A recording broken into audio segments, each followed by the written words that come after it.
Hi Steve, nice to do some work again. Have you come down to the range, and obviously it's a bit nice to be able to see the ball actually fly and manipulate the ball flight as opposed to being on the simulator. So you said you've been struggling a bit with the height of the shots and losing the drive, particularly off to the left with that kind of high fade. So we're talking a lot about the club face. In terms of the pattern and the movement itself, I think there are a lot of good things going on in this ring. The only thing we're trying to get a bit more adept at, I suppose, is the ability to manipulate club face through impact, and obviously this has a big knock-on effect to ball flight as well. So if we just have a look at you compared to plane, you actually set some really nice positions. So just play this video through for you.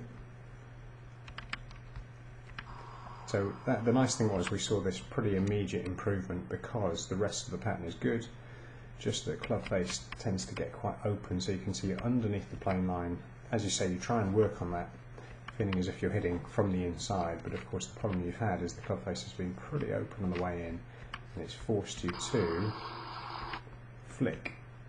So you flick the club head past the hands, really good forward shaft lean here, fantastic, but see the flick coming through impact, and you end up in this slightly, kind of very much behind the ball, kind of slight chicken wing position with the arms, where, as I said, it's a huge over release, just desperately trying to close the club face. So we did a little bit of work with the grip, just getting it into a slightly stronger position, and of course the feeling on the way down, on entry into the ball, just here, is to try and get the club face towed down towards the ground.